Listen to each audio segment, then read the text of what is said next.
بالله من شرور أنفسنا ومن سيئات أعمالنا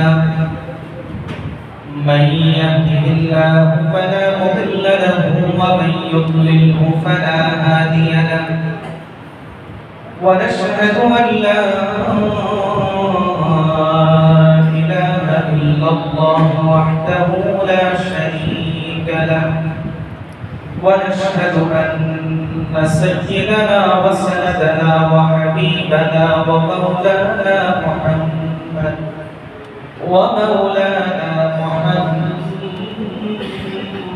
محمدا عبده ورسوله الذي أرسل إلى الناس كافة بشيرا ونذيرا وداعيا إلى الله بإذنه وسراجا منيرا أما بعد فأعوذ بالله من الشيطان الرجيم بسم الله الرحمن الرحيم الحمد لله الذي أنزل على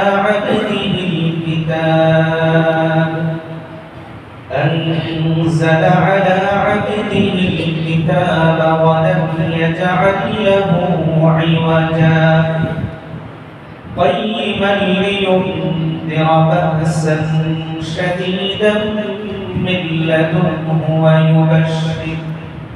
ويبشر المؤمنين الذين يعملون الصالحات أن لهم أجرا حسنا ماكثين فيه أبدا صدق الله مولانا العظيم وقال النبي صلى الله عليه وسلم من حفظ 10 آيات من أول سورة الكهف عصم من فتنة الدجال وصدق رسوله النبي الكريم اللهم صل على محمد وعلى آل محمد كما صليت على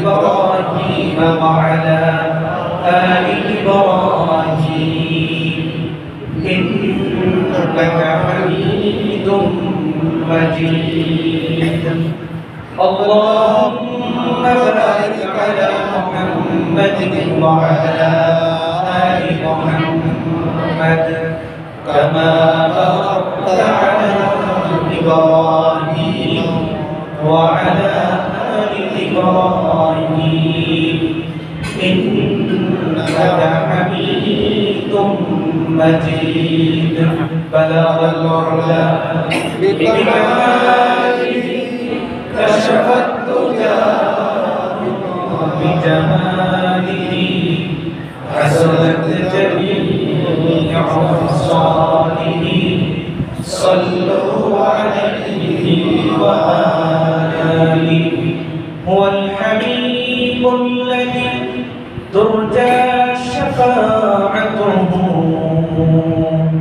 لكل هول من الأهوال مقتحم بلغ العلا بكماله كشف الدجى بجماله حسنت جميع خصاله صلوا عليه وآله لا إله إلا الله لا إله إلا الله لا إله إلا الله لا إله إلا الله لا إله إلا الله لا إله إلا الله لا إله